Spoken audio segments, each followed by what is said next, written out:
So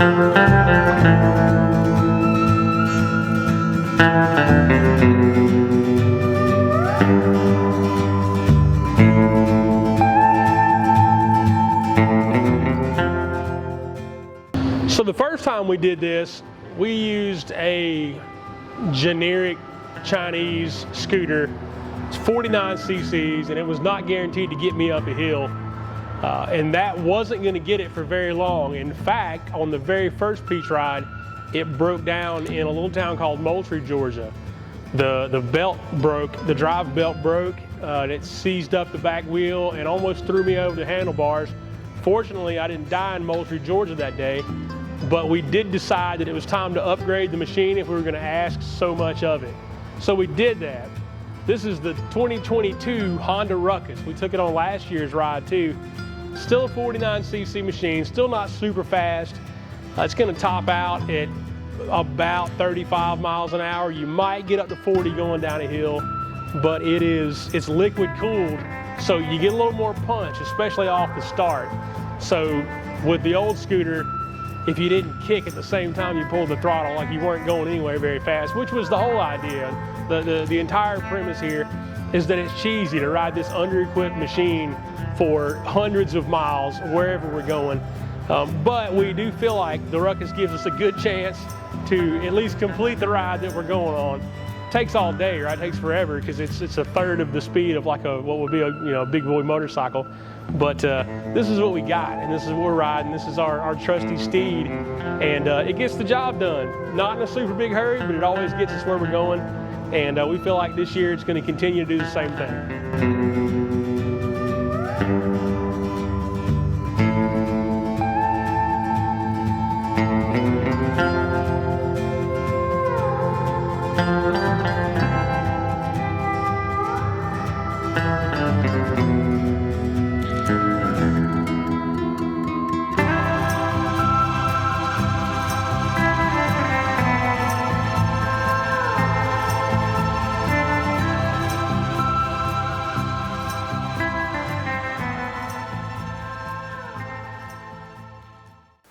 Hi guys, I'm Hayden, also known as Tango. I'm the director and cinematographer of Destination Hometown, and let me welcome you to the studio real quick. Right behind me, we're actually editing one of the episodes that you'll see later. You'll see that this year's Destination Hometown feels different, looks different. It's a different feel. It's in episodes. It took a little bit longer to work on this round. That's because we put a lot of effort into it. Part of that was we upgraded to real cameras.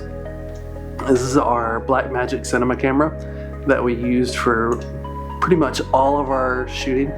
Behind me somewhere, you'll see our shoulder rig that we shot with, or our Steadicam, or it was just all handheld.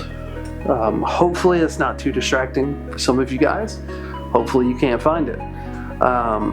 We got about 6 Pelican cases worth of gear that we used for this. We used about 4 or 5 cameras. Of course, we used our Blackmagic camera as our A camera. But what you're seeing me on right now is our B camera, which is a Canon R6 Mark II. Lovely camera. We use that for all of our slow-mo and all of our pictures.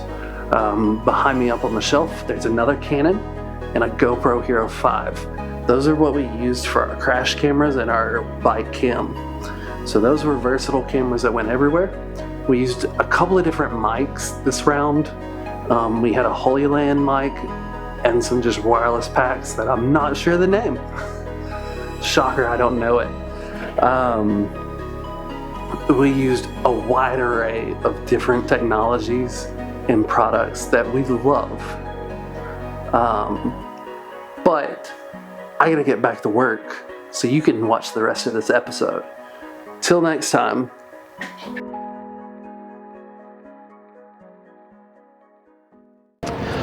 So this is the 2023 Peach Ride. The theme for this year is Destination Hometown, mostly because we're here in my hometown of Rome, Georgia. We've been all over the state with this thing, and we finally decided to come back and do a ride here in Rome. So it all began in 2020, right in the height of the pandemic. It's late April, late March, early April. And I'm on the phone with my brother Drew, and I had just bought this cheesy Chinese scooter that is, not guaranteed to even get you all the way across town, and certainly won't do so faster than 30 miles an hour. Bought it on a whim one day, and I had it, and I would ride it occasionally, but we're sitting around bored because there's nothing to do, right? We're on quarantine, the whole world's shut down, nothing's going on, and we're looking for a way to boost some morale and maybe put some smiles on some faces. So I say to Drew, what if I ride this scooter across the entire state for some cause? Like, what can we do that would bring attention to a worthy cause, or something along those lines? Drew recommends awareness for small businesses. Businesses were struggling then. Restaurants were doing pickup only. So many places were closed altogether. Our dad has always been a small business owner, so that was sort of a cause that was near and dear to our heart. So that's what we decided to go with.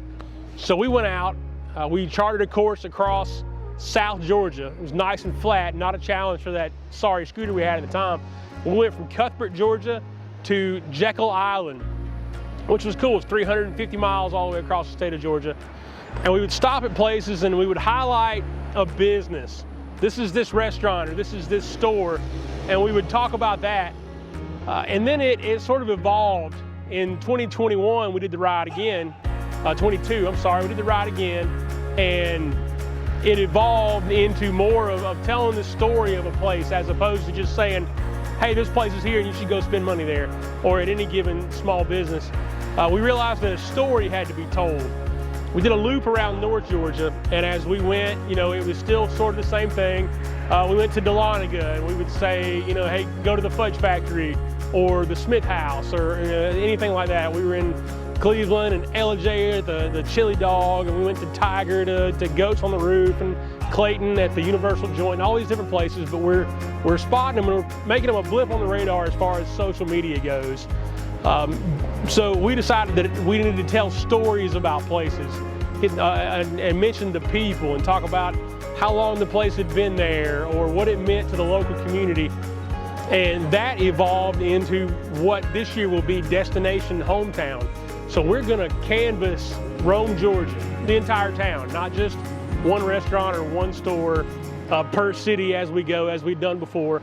But this one is a focus on the entire city. We're gonna visit restaurants, a barbershop, the baseball stadium. We're going to talk about all the things, as many things as possible, that this town has to offer as far as tourism, and reasons why you may come spend a weekend or longer here with your time and your money and your resources, and taking care of these small businesses still. So that's still sort of the focus. But again, it's the overarching theme of the entire town. It's not just one place in one town. And we're going to dig a little deeper, and we're going to talk to people and come up with real stories about what really happens in these places, and where your favorite restaurant came from. My favorite restaurant 2 blocks down the street here is called Schroeder's. I've eaten there all my life, but I found out things doing this that I didn't know before even about that. It made it so much cooler to eat there. So whether or not you ever come to Rome, Georgia, you should still consider the origins of your favorite restaurant or your favorite mom and pop shop or any of these places that you go to. That's the idea here, to bring attention to these small towns that don't have huge advertising budgets for their visitors bureau, and then certainly these small mom and pop stores and restaurants that don't have advertising budgets for their business. We're sort of offering that for free to them as far as that service goes. We hope that it brings attention not only to our city of Rome, Georgia, but it draws your attention wherever you are to the local businesses, the small businesses and stores and restaurants and things. This is a project that's been a lot of fun. This is the 3rd time we're doing it. Hopefully it's better than the last 2, and then hopefully the next one will be even better than this one. Either way, I'm super glad that you're coming along for the ride with us. Thank you so much. Can't wait to show you Destination Hometown.